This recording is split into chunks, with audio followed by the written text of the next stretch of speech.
नमस्कार माननीय शिक्षा मंत्री जी और देश के जिम्मेदार नागरिकों। मैं इस देश की एक साधारण छात्रा हूं जो आज बहुत भारी मन से यह रिकॉर्डिंग कर रही हूं।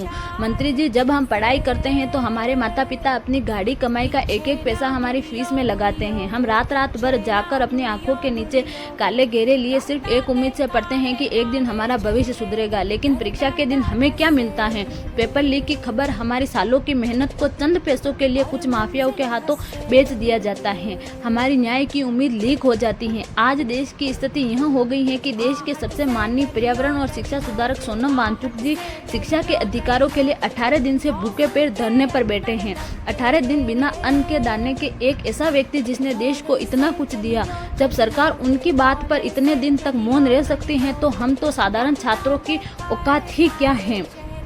यह सन्नाटा हमें डराता है। एक तरफ सरकार बड़े बड़े नारे देती है और दूसरी तरफ देश को दिशा दिखाने वाले लोग और अपनी जायज मांगों के लिए लड़ने वाले युवा सड़कों पर भूखे पेट बैठने को मजबूर है। क्या किसी को भी उनकी और हमारी सूत लेने का वक्त नहीं है? और आज मैं इस देश के कोने कोने में बैठे अपने युवा साथियों और छात्रों से भी कुछ कहना चाहती हूँ। साथियों, कब तक हम इस पेपर लीक के तमाशे को चुपचाप सहते रहेंगे? कब तक हम बंद कमरों में बैठकर अपनी किस्मत को कोसते रहेंगे? जरा आगे खोल कर देखिए। सोनम वांगचुक जी जैसे लोग 18 दिन से बिना अन्न के दाने के सिर्फ इसलिए संघर्ष कर रहे हैं ताकि इस देश का भविष्य सुरक्षित रह सके। जब वो उस उम्र में देश के लिए भूखे पेट बैठ सकते हैं तो हम युवा घरों में दुबक कर कैसे बैठ सकते हैं? यह लड़ाई सिर्फ मेरी या किसी एक छात्र की नहीं है, यह हमारी पूरी पीढ़ी के वजूद की लड़ाई है।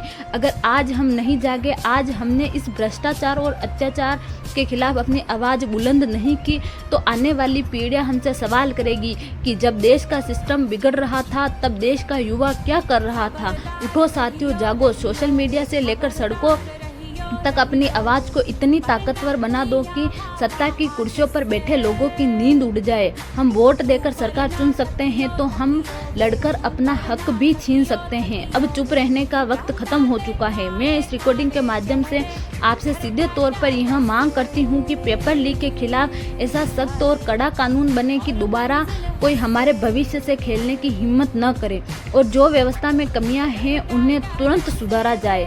सोनम वांगचुक जी जैसे देशभक्तों का और इस देश के करोड़ों युवाओं का भरोसा टूटने मत दीजिए। अगर युवा का व्यवस्था से भरोसा उठ गया तो देश का भविष्य अंधकार में चला जाएगा। उम्मीद है यह आवाज़ आप तक पहुंचेगी और इस पर राजनीति नहीं बल्कि सही फैसला होगा। धन्यवाद। जय हिंद।